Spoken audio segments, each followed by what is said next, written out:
Hi, welcome back to Mike's Diabetes World. Blah, blah, blah. Now, I was just watching some other YouTube videos about T1D, and they talked about doing a school bag, school emergency bag, and I can remember back to when I was diagnosed. Now, when I was diagnosed, I was grade 8. I started in Vancouver at the time. You went to secondary school right after elementary. Elementary was from kindergarten to grade 7, and then 8 to 12 you went to secondary school. And I went back to school and I didn't have any supplies. Insulin had to be kept refrigerated.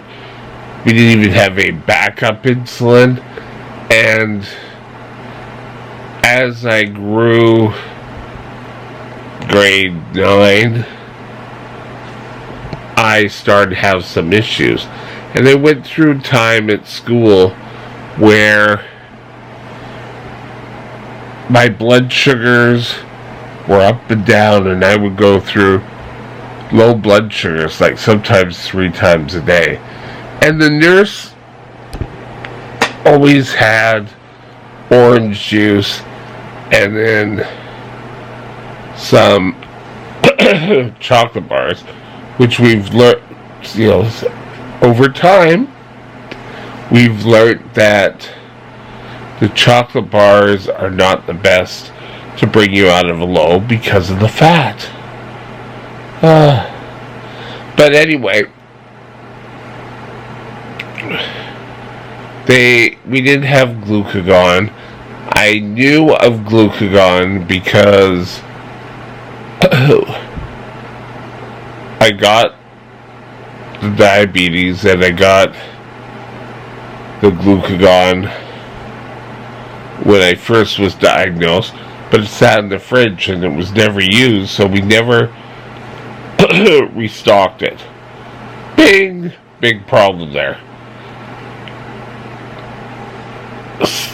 Everyone is so particular about diabetes care nowadays. If you're putting together a bag to be at school, you should have insulin in there. Now, ideally, it can be kept refrigerated.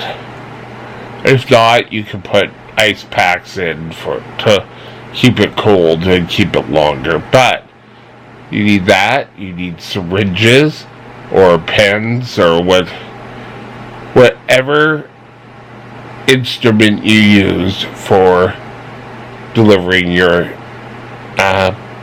daily dose. Now, if you're using a pump, you've got to remember about the tubing as well. That may need to be changed. It may be pulled out at school. Now, you need another glucometer. And you need to make sure that you use the items. And when you use the item, it needs to be replaced. And I just kind of thought came into my mind. The lists that you make to put in, you should put a copy of that into so that a nurse could quickly go through and they could call you and say, well, we're out of this. Instead of calling up and saying, well, we're kind of out of needles. It just, or syringes. But a lot of times people don't look at things and give you a complete list. So if you have a list there of what your son or daughter has used, this could be sweets, it could be any sort of equipment if you're out of test strips. Now, back when I first was diagnosed, there was no doing blood sugars, and even when the blood sugars came in, I think I was one of the first in BC to actually have a glucometer. It was a big thing, and you had to put your blood on for so long. Then you had to wash it off. You had a little squeeze bottle, and then you put it in your glucometer. Nowadays, glucometers you can get at the store. Sometimes, if you need more glucometers, your health or your doctor or your endocrinologist can work on getting you some.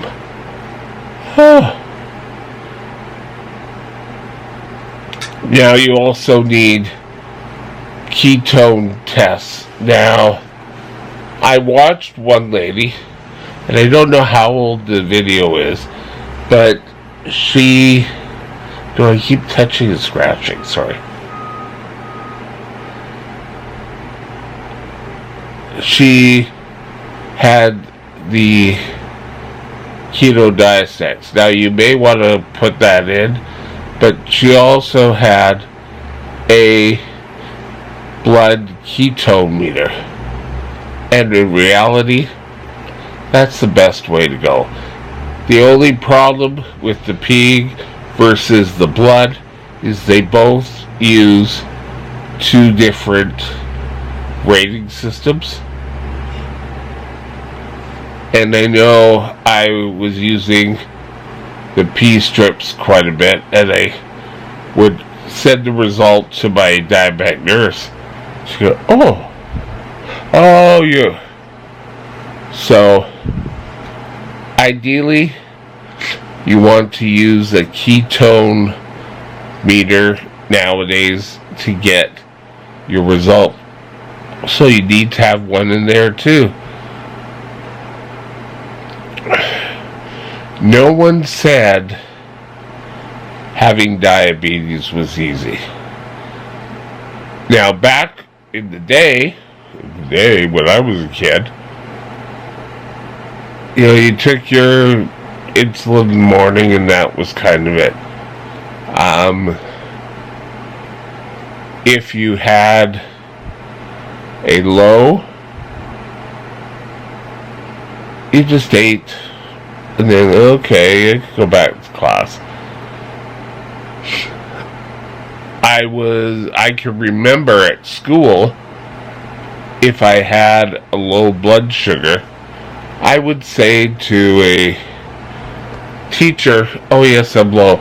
Okay, you could go down to the nurse. Well, you know what? Nowadays, oh my God, you can't go to the nurse. It's sort of like, why not? But it's a safety thing. I guess a kid could pass out. And I can remember most of my classes in grade 8 at the school I was in was on the top floor, and the nurses' area was down on the bottom. And I don't know if... I know in elementary school, you didn't really always have a nurse there. High school, it always seemed when I went down, there was always a nurse somewhat there. They sometimes had a doctor, but pretty much a nurse was always there. And through the early years, grade 8 and 9, I needed them a lot. My body was starting to become brittle, and at that time, I didn't know. There was no sort of being proactive. And I've always kind of said, and a lot of people go, what? Why are you saying this? I kind of wish I had diabetes earlier, so that I would learn how to curb. My whole philosophy, not philosophy, but life is, sometimes I'm a real get-goer, you know? Get out, do things. Other times it's kind of like, oh, okay. And I let things fall by the wayside. And I think that's a lot of human nature, too. I mean, look at people who are dealing with substance abuse. And there's, please don't take this wrong, it's not meant to poke at problems, but they fall off the wagon, or they reuse, and they let things go by the wayside. Diabetes is the same. If you have to keep it up, and you know what? When I was going through times where my diabetes was pretty good, and I think when you get going pretty good, you end up in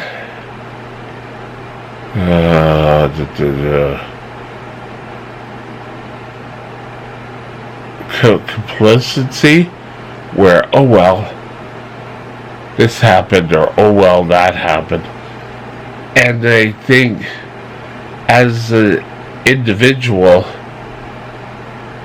don't get like, oh well, see, my blood sugar's fine, yeah, and you missed the shot, and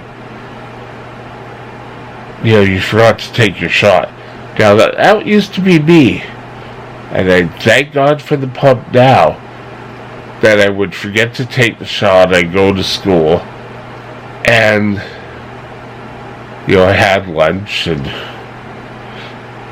by the time I got home, I was super high, and I would just quickly take my insulin, and then probably in the middle of the night it was low again. So make sure you have adequate care. Have a plan with your doctors. Now in the States there's a 501k or whatever. I don't know if I labeled it correctly. But make sure your school administrators know, your teachers know. There's a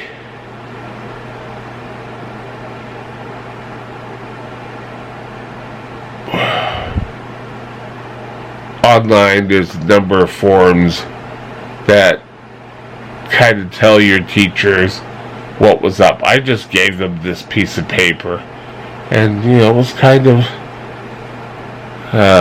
okay. I didn't have a medical emergency. I had a couple at home, but never at school. Or I had a kind of severe low, but I'll just tell the story quick and we'll call it a day.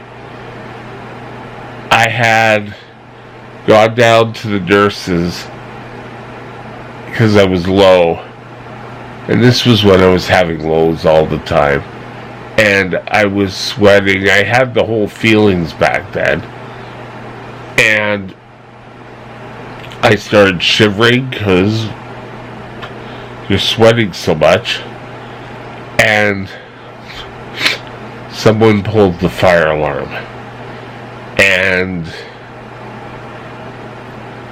there was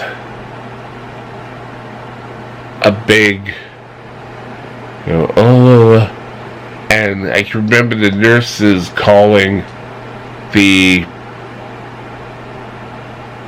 office saying, is it a real fire? Blah, blah, blah. No, you have to evacuate.